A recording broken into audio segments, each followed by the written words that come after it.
ఖమ్మం జిల్లా బుర్హాన్పురంలో దారుణం జరిగింది. తండ్రి కూతురు ఇద్దరు కూడా అనుమానాస్పద స్థితిలో మరణిస్తే ఇంకో చిన్న కూతురు తల్లి ఇద్దరు కూడా ఆ మృతదేహాలను పెట్టుకొని సుమారుగా 3 రోజుల పాటుగా అదే ఇంట్లో గడిపారు. అయితే అపస్మారక స్థితిలో ఉన్నారు ఇప్పుడు తల్లి కూతురు. సో 3 రోజులు భర్త పెదపాప శవాలతోనే తల్లి చిన్న కూతురు ఉన్నారు. తండ్రి కూతురుని ఎవరు చంపారు అసలు? ఇక్కడ కనబడుతున్న ఫోటోలో కనిపించే వ్యక్తి రాము, ఆయన ఒక యూట్యూబర్. సో యూట్యూబర్ రాము తన పెద్ద కుమార్తె ఇద్దరు కూడా చనిపోతే అదే ఇంట్లో ఎవరికీ చెప్పకుండా ఆ మృతదేహాలతోనే 3 రోజుల పాటుగా గడిపింది ఆ తల్లి అండ్ చిన్న కూతురు. ఆ తర్వాత వాళ్ళు కూడా అపస్మారక స్థితిలోకి వెళ్ళిపోయారు.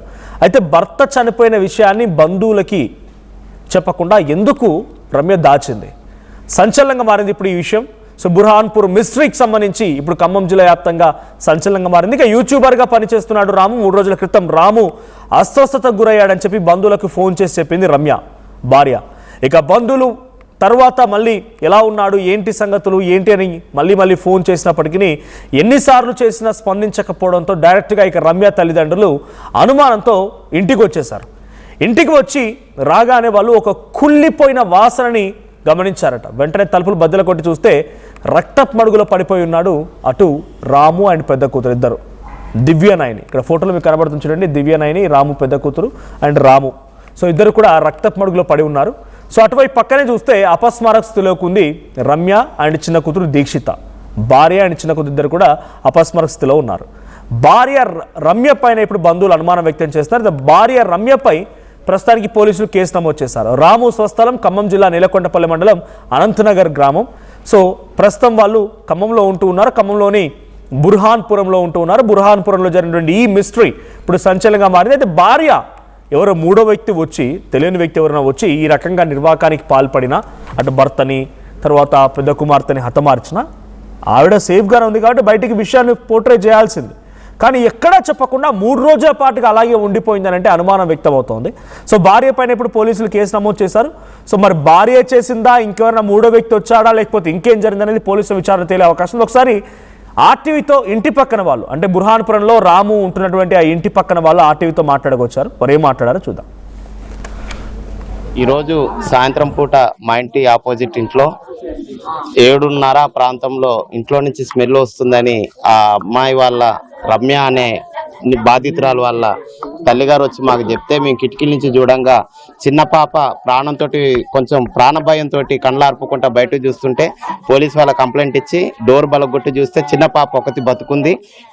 తండ్రి చేతి కింద పెద్ద బిడ్డ, పాప పేరు చనిపోయిన పాప పేరు దివ్య, వాళ్ళ తల్లి పేరు రమ్య. పెద్ద బిడ్డని హాస్పిటల్ తరలించే క్రమంలో పోలీసు వారు ఉండగానే అమ్మాయిని చూస్తే తల్లి కూడా కొంచెం కండ్రెప్ప ఆడిచ్చింది.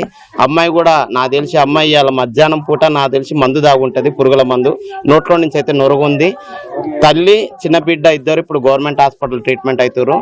మరి ఇది ఎట్లా జరిగిందో పోలీసులు తొందరగా దర్యాప్తు చేసి ఆ కుటుంబానికి న్యాయం చేయాలని, మరి ఇది అసలు ఇందులో మరి కుటుంబ సభ్యులైనా బయట నుంచి ఎవరైనా వ్యక్తులు వచ్చి మరి అతన్ని ఏమైనా చేశారా తొందరగా కనుక్కొని మరి వాళ్ళ కుటుంబానికి తత్వరంగా న్యాయం చేయాలని కోరుకుంటున్నాం.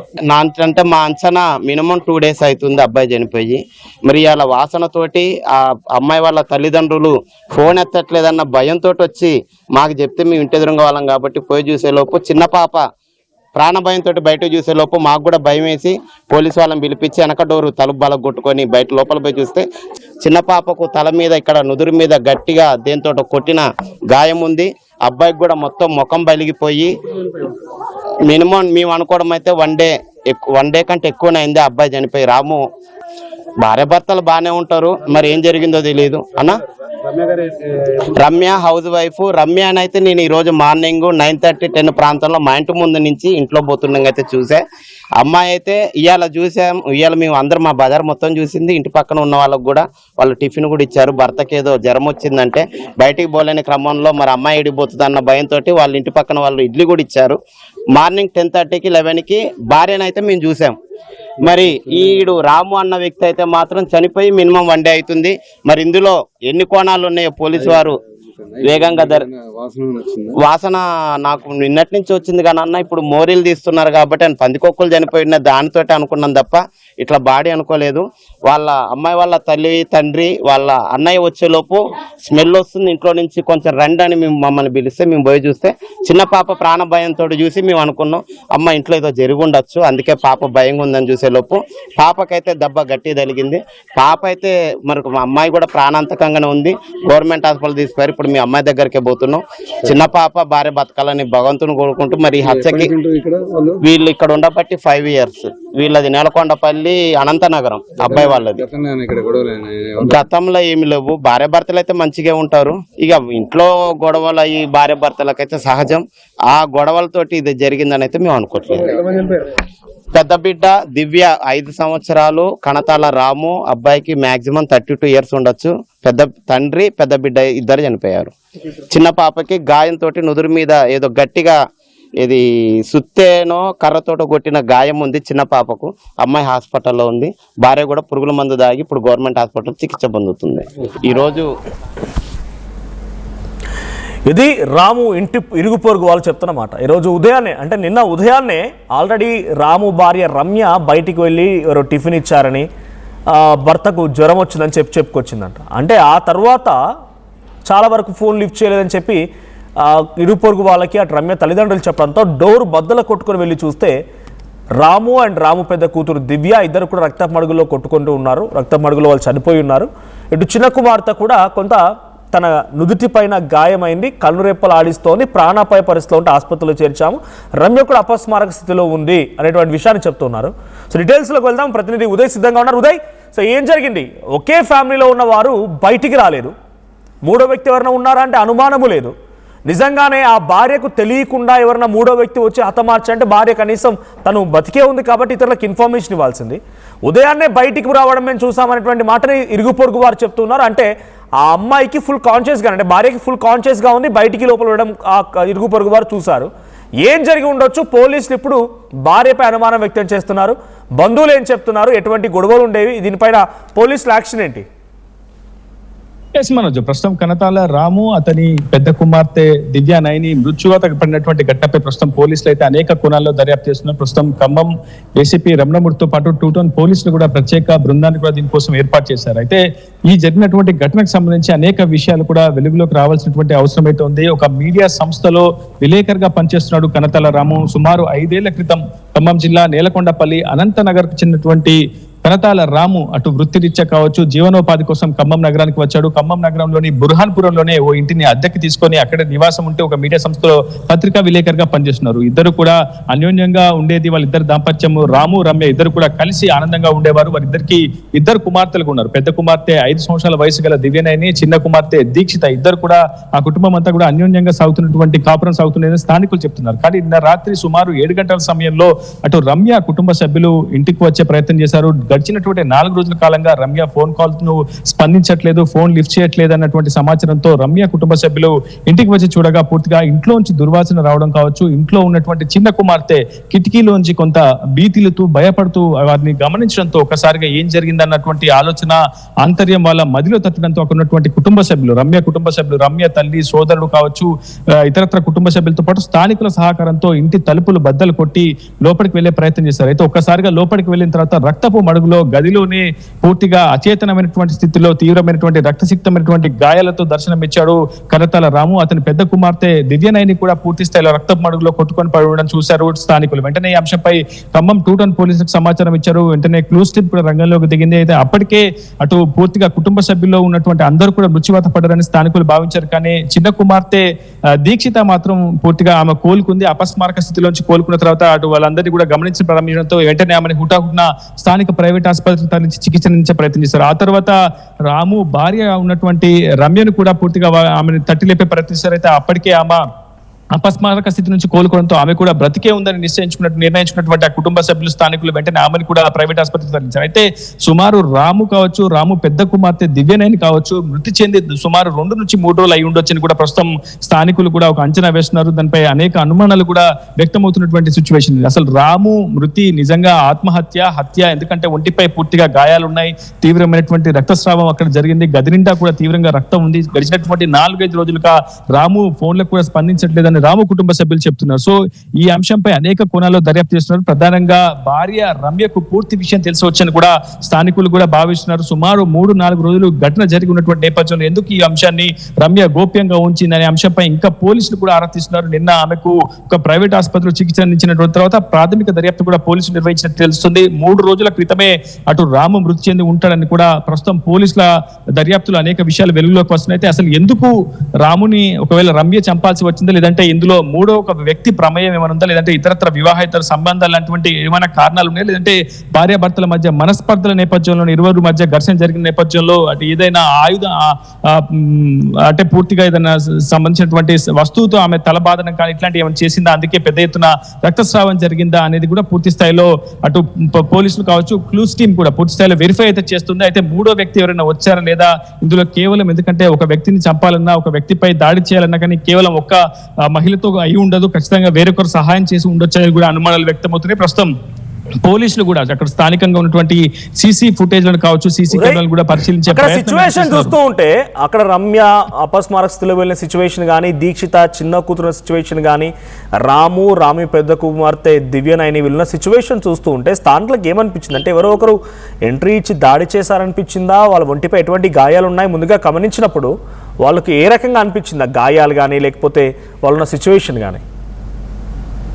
తీవ్రమైనటువంటి రక్తపు మడుగులో అక్కడ రాముతో పాటు రాము పెద్ద కుమార్తె దివ్యనైన పడి ఉండడం చూసినటువంటి స్థానికులు, కుటుంబ సభ్యులు ఒక్కసారిగా ఆందోళనకు గురయ్యారు. వెంటనే పోలీసులకు కూడా సమాచారం ఇచ్చారు. అయితే ఇది పక్కాగా హత్యగానే ప్రస్తుతం కుటుంబ సభ్యులు, స్థానికులు కూడా భావిస్తున్నారు. ఎందుకంటే ప్రధానంగా రాము తల భాగంలో పెద్ద ఎత్తున గాయాలైనట్లు, ఒక పదునైనటువంటి ఆయుధంతోనే అటు నిందితులు దాడి చేసినట్లు చాలా స్పష్టంగా అర్థమవుతున్నట్లు కూడా స్థానికులు చెప్తున్నారు. అయితే అధికారికంగా పోలీసులు మాత్రం పూర్తిగా ఆధారాలు సేకరించిన తర్వాత క్లూస్ టీం ఇచ్చేటువంటి ప్రాథమిక నివేదిక ఆధారంగానే తాము దర్యాప్తును మరింత ముమ్మరం చేస్తాం, వేగవంతం చేస్తామని పోలీసులు చెప్తున్నారు. అయితే మూడో వ్యక్తి ప్రమేయం ఉందా లేదా అనేది మాత్రం ప్రస్తుతం సీసీ ఫుటేజ్లు కూడా స్థానికంగా ఉన్నటువంటి పరిసర ప్రాంతాల్లో అక్కడ కదలికలు ఎవరైనా గుర్తు తెలియని వ్యక్తులు వచ్చారనే అంశానికి సంబంధించి ప్రస్తుతం కదలికలు కూడా పోలీసులు పూర్తి స్థాయిలో గమనిస్తున్నారు. ప్రస్తుతం రమ్య స్టేట్మెంట్ కూడా రికార్డ్ చేస్తున్నారు. రమ్య చెప్పే నివేదిక ఆధారంగా కావచ్చు, స్టేట్మెంట్ లో ఆమె చెప్పే కీలక అంశాలే ప్రస్తుతం ఈ కేసుకు మలుపు తిప్పబోతున్నాయి. నిజంగా భార్యాభర్తల మధ్య జరిగినటువంటి గొడవల వల్ల జరిగినటువంటి ఘర్షణలో ఏదైనా పదునైన ఆయుధంతో భార్య రమ్య భర్త రాముపై పెద్ద కుమార్తెపై దాడి చేసి హత్య చేసిందా, లేదంటే మూడొక వ్యక్తి ఆ ఇంట్లోకి ప్రవేశించి వారిద్దరిని కూడా హత్య చేశాడా, ఆ తర్వాత అసలు ఈ అంశం జరిగిన తర్వాత కూడా అటు రమ్య ఆత్మహత్యకి పాల్పడ్డట్టు తెలుస్తుంది. ఎలుకల మందు కూడా ఆమె సేవించినట్టు ప్రస్తుతం రాము తల్లిదండ్రులు కానీ రాము తరఫున బంధువులు కానీ అనుమానం వ్యక్తం చేస్తున్నారు. రమ్య ఎలా ఉండేది, రాముతో గొడవలు తగాదాలు ఉండేవా?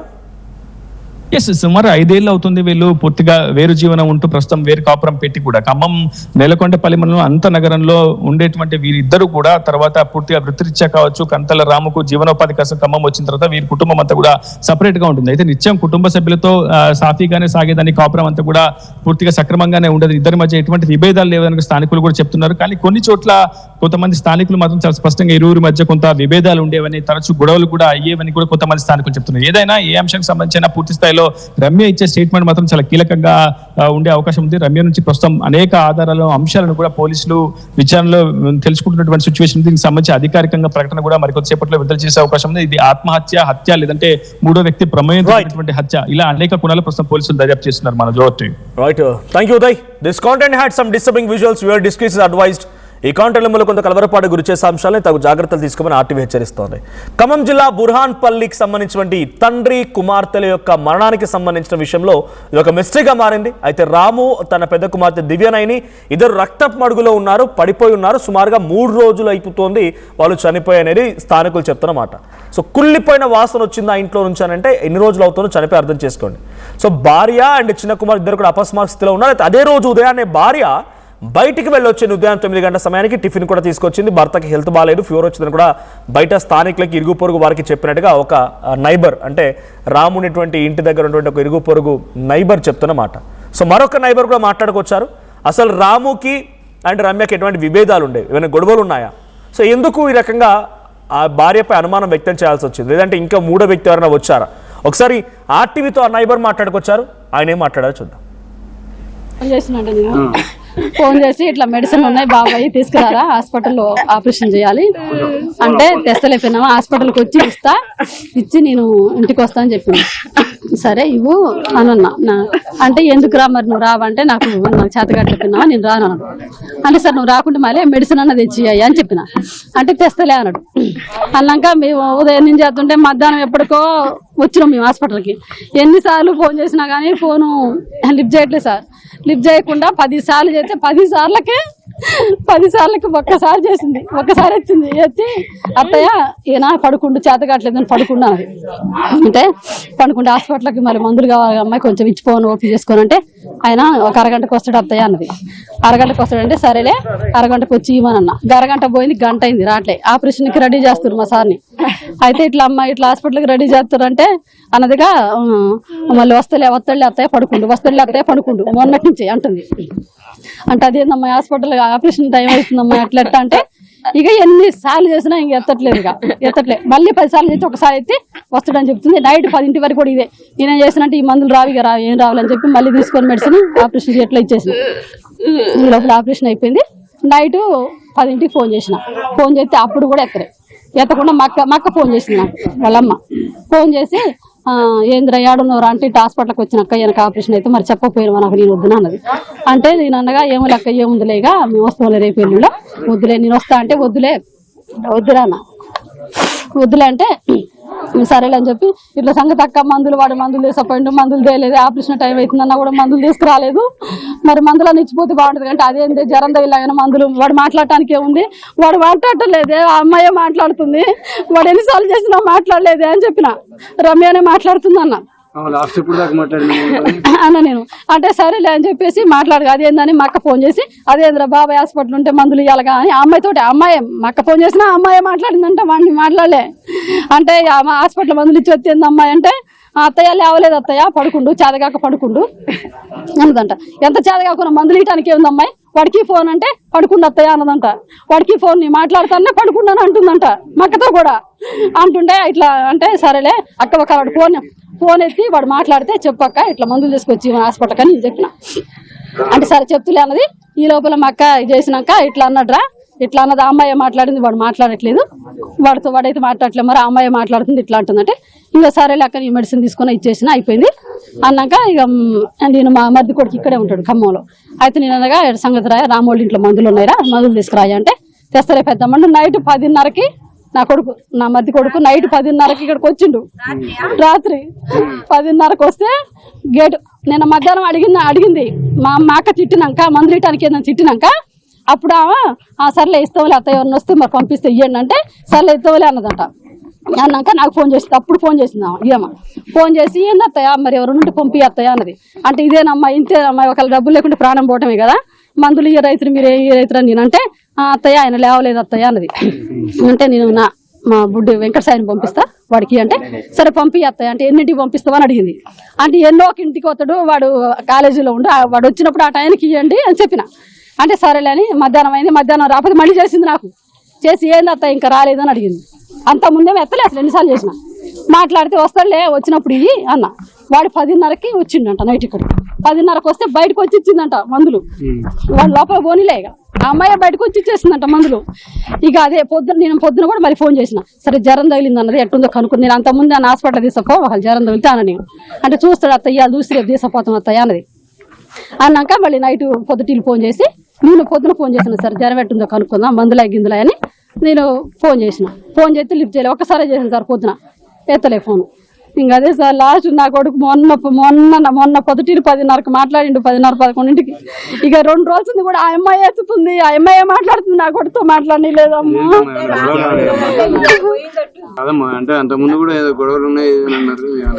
ఆ అమ్మాయి మొండిగా చేస్తుంది సార్, మొండిగా చేస్తుంది. ఏదన్నా మొండిగా వైఖరి. వీడు ఎంత దిగమింగుతాడో ఎంత కోపం ఉన్నా కానీ సరే ఆ అమ్మాయి దారికే పోయిండు. ఇంకా ఇప్పుడు మొండిగా చేస్తుందని గతంలో కూడా ఒకసారి ఏదో గొడవ అయితే ఇంట్లో మందు పిల్లకు పోసింది, మందు తన తాగింది, సావంచులో పోయి వచ్చారు వాళ్ళు. ఇట్లా చేసింది సార్. ఏం చెప్పాలి సార్? రిపోర్టర్ చేస్తారండి.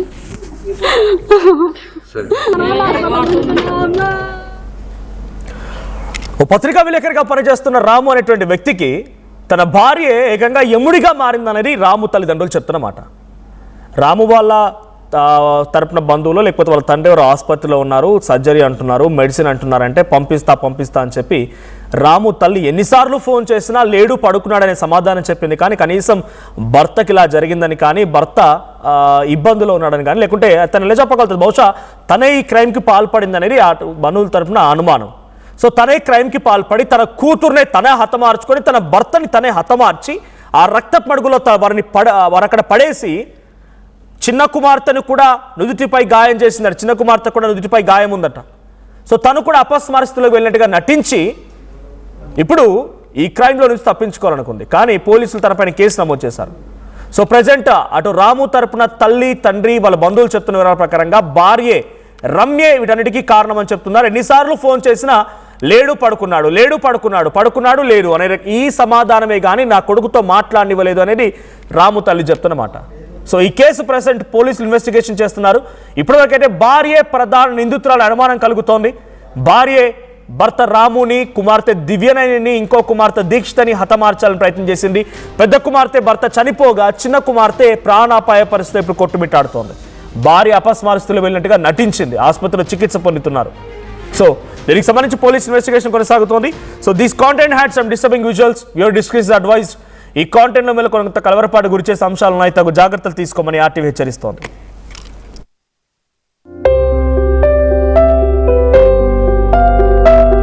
చిన్న చిన్న ఆనందాలు 35 ఏళ్లుగా నా జీవితంలో లేవు. 35 ఏళ్లుగా నేను డైపర్లలో బ్రతికాను. 6 సెంటీమీటర్ల ఫిస్టులా నా మూత్రాశయంలో లీక్ కారణమైంది. ఎవరూ నాకు సహాయం చేయలేకపోయారు. ఏఐఎన్యూలో వైద్యులను కలిసే వరకు అక్కడ వారు రోబోటిక్ శస్త్రచికిత్సతో నాకు పరిష్కారం ఇచ్చారు. వారు నా ఆత్మవిశ్వాసాన్ని కూడా తిరిగిచ్చారు. Precision care makes it possible. The Center for Robotic Surgery at AINU. At KL, the expertise of the world in the palm of your hand. KL deemed to be university.